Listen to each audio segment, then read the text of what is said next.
આ પ્રથમ છે પ્રીમિયર લીગનું અને આ આયોજન પાછળ મુખ્ય હેતુ સમાજમાં યુવાનોમાં એકતા કેળવાય, સમાજ પ્રત્યે ભાવ પ્રેમ કેળવાય અને હું સમાજ કોળી પટેલનો દીકરો છું એ ભાવના કેળવાય એ હેતુથી આ મેચનું આયોજન કરવામાં આવ્યું છે.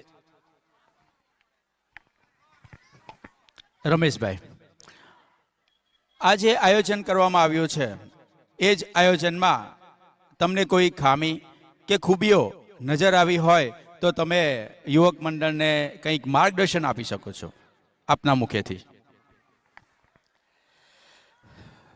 પહેલાં તો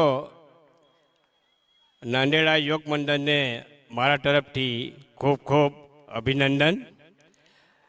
નાંદેડાના યુવક મંડળે આ ગ્રાઉન્ડ માટે અને જ્યારથી આ લીગનું સંચાલન કરવામાં આવ્યું છે ત્યારથી એટલી બધી મહેનતો કે હું તો 2 દિવસથી આવીને જોઉં છું તો મને એમ લાગે છે કે આટલી મહેનત તો લગભગ કોઈ કરી નહીં શકે. ગઈકાલે પણ રાત્રે એટલે કે મરસકે કહેવાય, આજનું મરસકે કહેવાય, તો 3 વાગે 3:30 વાગે એ લોકો આ ગ્રાઉન્ડ છોડીને ગયા અને 7 વાગે એટલે પાછા આવી ગયા.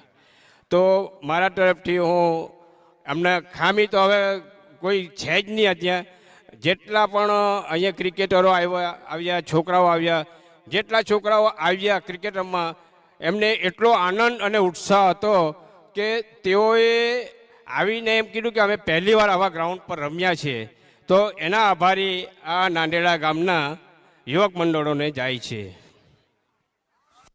આ તમામ આયોજન કરનાર ને સફળ બનાવવા માટે સૌથી વધારે શ્રેષ્ઠ પ્રમુખ શ્રી તમે કોને આપશો? જ્યારથી નાંદેડા યુવક મંડળે શરૂઆત કરી, મને પણ વાત કરી હતી, પણ મારે એવું કહેવું પડ્યું કે મને બહુ ક્રિકેટનો અનુભવ નથી.